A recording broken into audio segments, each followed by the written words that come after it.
Sup, bro? Okay ka lang, pre? Pre, kamusta? Mga madalas kong naririnig nung tayo ay lumayo na sa isa't isa. Siguro para sa iba pag ganito, nagsasaya, malaya, payapa. Pero mapayapa ba talaga kung kontrolado pa rin ako ng puso't isipan kong hinahanap ka? Mahal na mahal kita. Mahirap lang tanggapin na magkaiba tayo ng paniniwala. Kung sa una pa lang sinabi ko na, edi sana hindi kita nasaktan ng ganito kalala.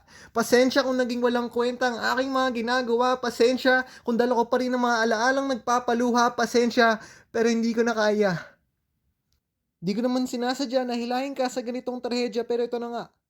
Kasalanan ko to. Ito resulta at ito ang aking parusa. Kung ang masakit na katotohanan na ito ay ang dahilan kung bakit ako nalulungkot at bigla-bigla na lang iiyak sa sulok ng classroom, Sinta, mas gusto ko pang masaktan ng ganito para maalala ko ang bawat munting sandali na tayo ay magkasama, ang bawat binibiling mogo-mogo at chichirya sa Alpha, ang bawat ngiting lumalabas sa iyong muka, ang bawat biro mo na laging benta, ang bawat araw na hawak ko ang iyong kamay sa gitna ng kalsada, ang bawat pagsandal mo sa akin habang naamoy ko ang iyong matamis na aroma, ang bawat saglit na kumikinang ang iyong mga mata, gagawin ko tong memorabilia. Aminin ko, ayoko talagang matapos ang ating pagsasama. Madami pa akong gustong gawin na kasama ka pero kung ito lang talaga ang paraan para hindi tayo lalong masaktan, wala akong magagawa. Alam mo, hindi ko talaga kinaya. Akala ko magkukwento ko lang pero di ko talaga inaasahang tatawag ka. Bigla na lang bumabagal ang paghinga, ang bawat salita para bang espada na tumutusok sa aking baga, lumalabas ang mga luha sa mga mata. Mga mata kong namamaga, ayoko na.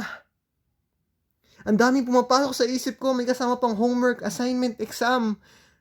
Papasok pa ba ako? Magkikita pa ba kami sa eskwela? Di ba to pwede ilagay sa excuse letter para di pumasok sa paaralan? Yung absent dahil di mo kayang masilayan ang taong nasaktan dahil sa sarili mong katangahan? Kaya ang pinakahuling kahilingan ko, kung pwede kahit bago umuwi bukas, maari ba kitang yakapin ng mahigpit at sa kahit matanggal ang ating pagkapit, papayagan mo pa rin ba akong lumapit?